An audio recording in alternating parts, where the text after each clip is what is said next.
You have so much hair. That's cute. That's cute. This is considered very modern because it's very... Growing up, you called this a snood? Yeah, this head covering we call the Snood. Interesting. Hasidim came to America and they just shopped in department stores and followed the trends, and then this became a look. It does look really sweet. Let me see, turn around.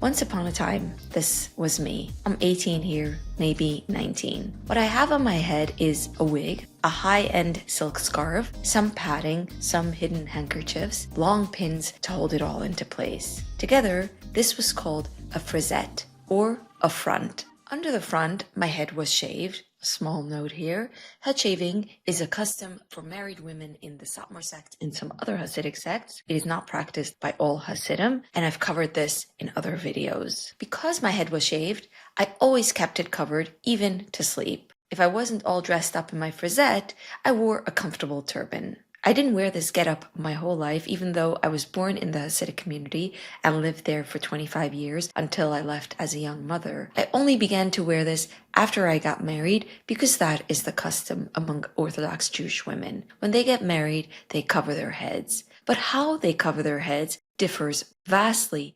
The head covering styles a woman might wear, be it a front, a shpitzel, a hat, a snood, or just a wig with nothing over the wig, is decided before she gets married in the premarital negotiations by the matchmaker and the families. The style of head covering isn't changed from day to day. It is a very important socio-religious indicator that a woman wears that tells you of her place in the community, that tells her family of their place in the community, and it acts as a kind of identifier to her and her family. My frisette, for instance, was pretty stringent. Not as stringent as the spitzel, but quite a distance away from the much more modern wig. There is so much rich internal symbolism and status and fashion involved in these head coverings. I've done quite a bit of content on Hasidic men's clothing. I've always loved the richness, the individuality, the diversity that is expressed in Hasidic women's clothing, and today I'm so excited to do a little bit of a deep dive into that world by looking at Hasidic women's styles of head coverings and how they are assembled. For this video, meet Leah. Leah is not yet married. She has long, thick, gorgeous hair, a lot of it, and we'll wrangle it out of the way to try on different head coverings. Leah and I feel close enough to this subject to feel fairly competent to put together this taxonomy. No, this doesn't look right. It does No, not. no, absolutely. We don't know how to do the shpitzels. Do you know? Don't put the shaitle pins in my head. Really? Don't put it. It's gonna go into my skull. Can I make a comment about this one? What? It looks like a funeral hat. Oh, really? But first, let's back up. Here's a short overview of Hasidic women's clothing. There is a lot going on with Hasidic women's dress. They straddle a few core values. Number one, the value of modesty. All women must dress modestly so as to not to attract men. Number two, traditionalism, the value of keeping traditions alive. Number three, looking nice and fashionable is a value as well. Number four, the laws around head covering, which show marital status, who's married and who's not. Number five, laws against cross-dressing, as women are not allowed to wear men's clothing. Number six, the many community norms and trends. For example, clothing must cover the chest up to the collarbone, the arms past the elbow, sometimes to the wrist, and the skirt must be at least 4 inches below the knee. Pants are not allowed, they're considered men's clothing. Colors shouldn't be too wild or attention-grabbing. Hair shouldn't be wild either. Women should look kempt and nice. Depending on how modern a woman is, she might push the boundaries or take the norms even further. She might choose to be more strict, more subdued, or maybe a little more trendy. I've shown you the Satmar School rulebook, which lays out the rules about hair length, permitted colors, and shoe types. For instance, no open back, no open front, no sandals for older girls, and so on. Satmar is very traditionalist. More modern sects are usually more permissive. I also showed you special stockings that Satmar women wear, called palm. It's created under the instruction of the Grand Rabbi Teitelbaum. They have a seam in the back to signal the legs are not bare. Other sects have similar stockings, but often with different brands. For sleeping, women wear floor-length nightgowns, again, no pants. Everyday clothing, called wachen, is simpler than Shabbos clothing, which is more formal and festive. The same complexity shows up with head covering. To show how different these coverings are perceived, here's a story from Ricky Rose, who grew up in Hasidic Williamsburg in a family that wore shpitzels. The upstairs neighbor and I, we were best friends. We said we were going to get married, but we're going to have to run away because his mother wears a wig and my mother wears a spitzel, and those two don't marry each other usually. And so, now that you understand a little bit of the weight of these head coverings, let's take a look at each closer and how they're assembled.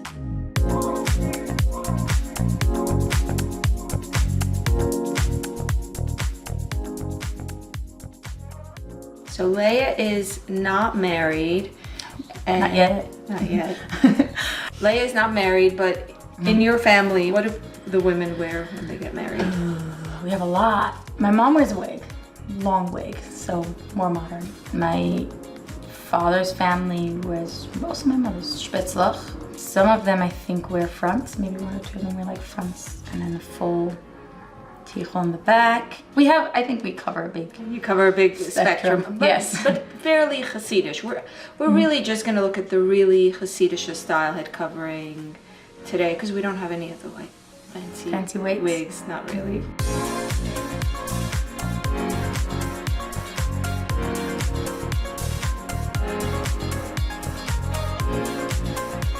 This is the shaitle, the wig, without any additional covering over it. This is considered the most modern or fancy of the lot. The more shaitle there is, the more modern it's usually considered to be. A really long shaitle is different from a chin-length shaitle, for instance. Really, we didn't have a very serious shaitle example because it was entirely outside of my budget. Today's shaitles can be incredibly gorgeous and look like real hair. Many women wear human hair wigs with lace front that cost thousands of dollars. They can be multiple thousands of dollars, although there are those who on principle will only wear synthetic wigs. In 2004, there was a huge uproar in the Orthodox Jewish community that led women to burn their human hair wigs. It was revealed that some human hair wigs were made from Indian hair cut for a religious sacrifice, and rabbis ruled that that was idolatry. Some women burnt their human hair wigs and changed to synthetic wigs, although I don't know if those changes lasted. No matter if the woman wears synthetic or human hair, there are some synagogues that have posters telling women not to enter the synagogue with an uncovered wig. This is the band head covering. Leah is still wearing a shaitle or a wig, but this time there is a second covering over it. This is to show even more so that the woman is married. This second covering is so small, it's pretty close relative to the wig, and surely the two families, the wig family and the band family, can do a match. In my many videos with Pearl, a Hasidic woman from Williamsburg, you might have noticed that her head covering is a wig and a band. I've gotten comments about the instance in which she wore her turban, her white turban for Shabbos, with one commenter wondering if she'd just come out of the shower. No, the turban is just a comfortable head covering for the home that women from any taxonomy can wear, and there are several styles of comfortable head coverings for the home, but this is not an identifier of a woman's socio-religious standing in the community. This is the Snood, as I always knew it. Some call it a band, which is a much wider second covering. This is usually made of lace or maybe of some kind of nice layering fabric, and it covers not just a thin strip on top of the wig, but also a big part of the back as well. I really like this denim look style that I found used at the bazaar, where there were so many different snoods, hats, and other head coverings of all fashion trends, taking me back to maybe the 80s, to many generations of different styles. This was one of my favorite, and I also bought a more fashionable, newer one at a regular shop. The shaitle and the hat, or the wig and the hat, comes in several variations. There are versions with a wig coming out in the back, which is called with a back, that is more modern. You can see this guide that someone wrote, surely a more zealous voice, complaining about the more ample backs, meaning showing more wig in the back of the hat or scarf. Although, if you'll walk through Williamsburg, you'll see how many women don't go by this guide. It's my theory that the wig and the hat evolved from when Hasidim came to the United States after the Holocaust, and the subsequent years and in the 50s and 60s absorbed the culture around them, taking on, among other fashions, the Jackie Kennedy pillbox hat look. If you look at old Hasidic women videos, you'll see that the hat looked a lot like the one Leah tried here, very old-fashioned, the full pillbox hat that Jackie Kennedy wore. Nowadays, the fashion has totally changed and the hat is much more minimalist and it's pushed to the back. This hat, which I paid $100 for, is actually not really a hat. It's actually a headband with like a hat sewn over it so it looks like a hat. Usually at weddings, I see very elaborate and shiny hats, although also nowadays very minimalist and in the back. This is the front, or it's also called the frisette, which was my head covering. It's no surprise that it's the one that I think I pulled off the best. I have many years of experience putting it together. Back in the day, I would wear a very short wig and on top of it, a scarf liner called a tichel liner to give it a little more definition and height. It was made of foam and some kind of fabric over it. Then I would choose the scarf that I wanted to wear based on what outfit I was wearing that day. I would then fold the scarf into a triangle, folding it in a way to emphasize the colors of the scarf that I wanted to frame my face. Inside the long end of the folded triangle, I inserted a folded handkerchief, which was what I used to fold the scarf over it in order to keep it in place. I made one fold over, maybe two, then wrapped the scarf around my head and tied it and added some pins in the back.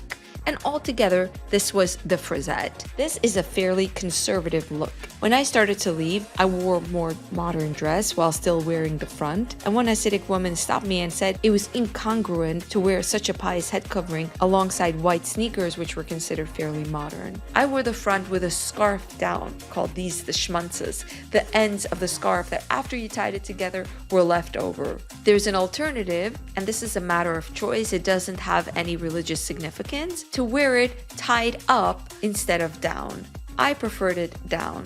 The white scarf, by the way, is for all women on Friday night, no matter their head covering, and that is to wear it alongside a white apron when lighting the Shabbos candles.